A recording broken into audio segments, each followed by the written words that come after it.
तो चलिए हम लोग चतुर्भुज के प्रकार देखते हैं। अब देखिए क्या दिया है कि नीचे दिए गए चतुर्भुजों को देखें, ये सब अलग अलग है, ठीक है। अब देखिए ये तो मतलब सब अलग अलग फिगर है, अलग अलग डायमेंशन देखिए है ये। तो अब देखिए क्या है कि समान चतुर्भुज के गुण के अलावा इनमें कुछ अतिरिक्त गुण होता है। तो चलिए देखते हैं कौन कौन सा है भाई। तो सबसे पहला क्या है, समलंब चतुर्भुज। क्या है, समलंब यानी कि ट्रेपीज में। इसको क्या कह रहा है कि आकृति एक में सम्मुख भुजाएं के दो युग्म में से युग्मों से एक युग्म समांतर है, एक ऐसा चतुर्भुज समलंब चतुर्भुज कहलाता है। अब देखिए ये जो है ये क्या है, पार्लेल है। क्या है, पार्लेल है। इसी को हम लोग क्या बोलेंगे, समलंब चतुर्भुज बोलेंगे। और इसमें क्या होता है कि एक तरह के कोणों का योग, एक तरफ के दोनों कोणों का योग 180 डिग्री होता है। कितना होता है, 180 डिग्री होता है। कितना होता है, 180 डिग्री। तो ये हो गया समलंब चतुर्भुज में। समलंब चतुर्भुज में हमें ज़्यादा कुछ नहीं जानना है।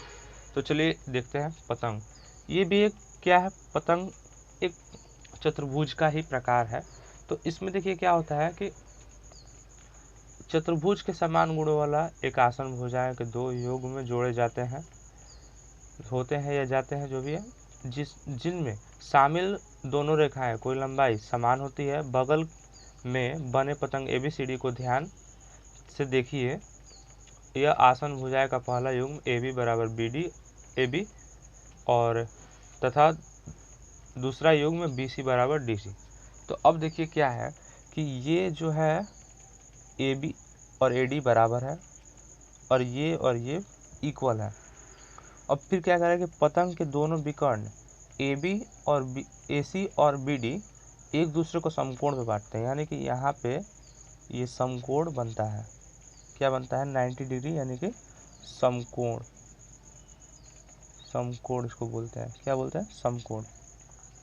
अब क्या कह रहा है कि पतंग का एक विकर्ण उस पर क्या है, उस पर बने दोनों क्या दोनों कोणों को बांटता है। इसको ऐसे बांट देता है, समझी भाजित, यानी कि दोनों इक्वल कर देता है।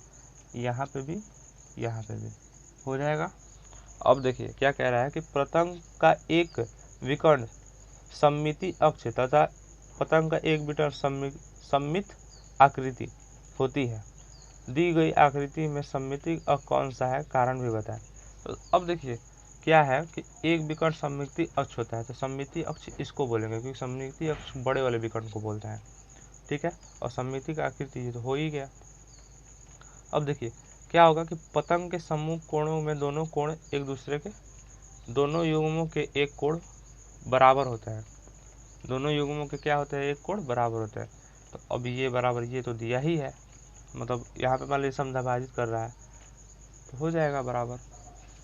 तो चलिए नेक्स्ट देखते हैं प्रॉपर्टी। अब देखिए समांतर चतुर्भुज, जिसको क्या बोलते हैं हम लोग, पार्लेलोग्राम बोलते हैं। अब तो ये आकृति दी, आकृति के बारे में बताया है। तो देखिए अब क्या होता है कि ABCD एक समांतर चतुर्भुज, चलिए एक समांतर चतुर्भुज को ले लिए। फिर क्या कह रहा है कि यह सम्मुख भुजा का एक युग्म है जो AB और CD, दूसरा युग्म AD और BC आपस में समानांतर है, यानी कि ये जो है इसके पैरेलल है और ये जो है इसके पैरेलल है, ठीक है। ये इसके पैरेलल है, ये इसके पैरेलल है, ठीक है। अब क्या कह रहा है कि समांतर चतुर्भुज के सम्मुख कोण बराबर होते हैं, यानी कि ये वाला और ये वाला क्या होता है, बराबर होता है, मतलब आमने सामने वाला कोण, यानी कि एंगल D बराबर एंगल B, एंगल C बराबर एंगल A हो जाएगा, ठीक है।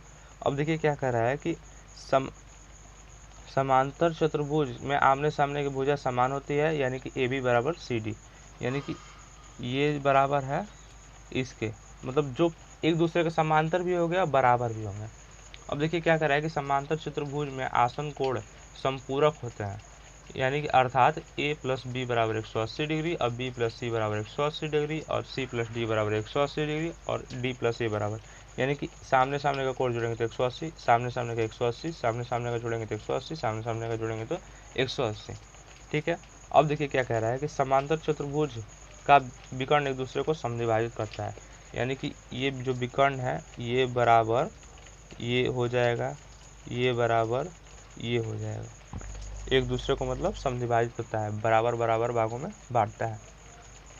अब ये हो गया खत्म। अब देखिए चलिए समचतुर्भुज के प्रॉपर्टी को देखते हैं। तो देखिए समचतुर्भुज में क्या कह रहा है कि समचतुर्भुज ऐसा चतुर्भुज जिसकी भुजाएं सभी क्या है समान लंबाई की हो उसे समचतुर्भुज, यानी कि ये बराबर ये बराबर ये चारों आपस में बराबर हो। अब क्या कर रहा है समचतुर्भुज के सम्मुख कोण भी बराबर होते हैं, यानी कि ये कोण बराबर ये, यानी कि ए बराबर सी और डी बराबर बी, यानी कि ए बराबर सी और डी बराबर बी दिया है। फिर कह रहा है कि इसमें सम्मुख भुजाएं का एक युग्म ए बी और सी डी तथा दूसरा युग्म ए डी और बी सी आपस में समानांतर होते हैं, यानी कि ये पैरेलल ये पैरेलल ये, मतलब आमने सामने वाला पैरेलल होता है। ठीक है, सम्मुख का मतलब होता है आमने सामने। ठीक है, अब देखिए त्रिभुज की सर्वांग समता के आधार पर बताई गई है कि क्या है समचतुर्भुज की आसन कोण संपूरक होता है। क्या होता है संपूरक, मतलब आसन कोण भी हो जाएगा एक तरफ के वाला, तो ये क्या हो जाएगा आसन कोण।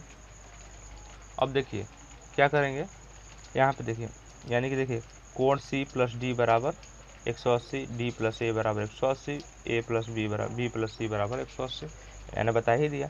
अब क्या करें समचतुर्भुज के विकर्ण एक दूसरे को समकोण पर समद्विभाजित करते हैं, यानी कि यहाँ पे जो विभाजित करेगा वो 90 डिग्री होगा। क्या होगा 90 डिग्री होगा, ये आपका 90 डिग्री पे समद्विभाजित करेगा। तो चलिए नेक्स्ट प्रॉपर्टी देखते हैं। तो देखिए नेक्स्ट प्रॉपर्टी हमारा है आयत। आयत है तो आयत क्या है रेक्टेंगल, क्या है रेक्टेंगल। तो अब देखिए क्या कह रहा है कि ए बी सी डी एक आयत है, चलिए आयत मान लिए।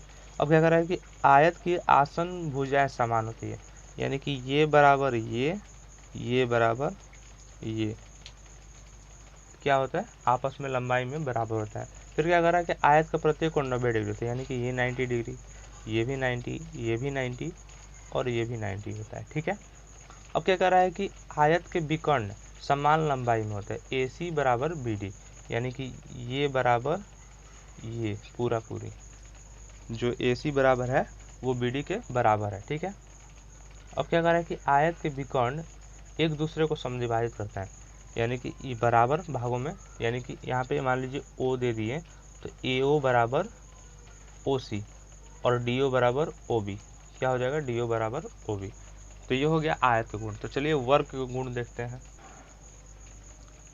तो देखिए अब वर्ग क्या कहता है कि ए बी सी डी एक वर्ग है, चलिए वर्ग मान लिए। इसकी चारों भुजाएं समान होती है, यानी कि चारों भुजा जो है लंबाई में क्या है समान होगी। अब प्रत्येक कोण 90 डिग्री का होता है, यानी कि C D A B C D चारों 90 डिग्री हो गया। क्या हो गया चारों 90 डिग्री हो जाएगा। ठीक है, फिर क्या कर रहा है कि विकर्ण समान लंबाई की होती है, यानी कि ए सी बराबर बी डी, क्या हो जाएगा ए सी बराबर बी डी।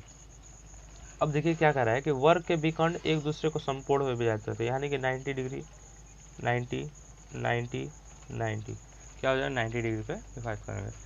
तो ये हो गया हमारा वर्ग का गुण।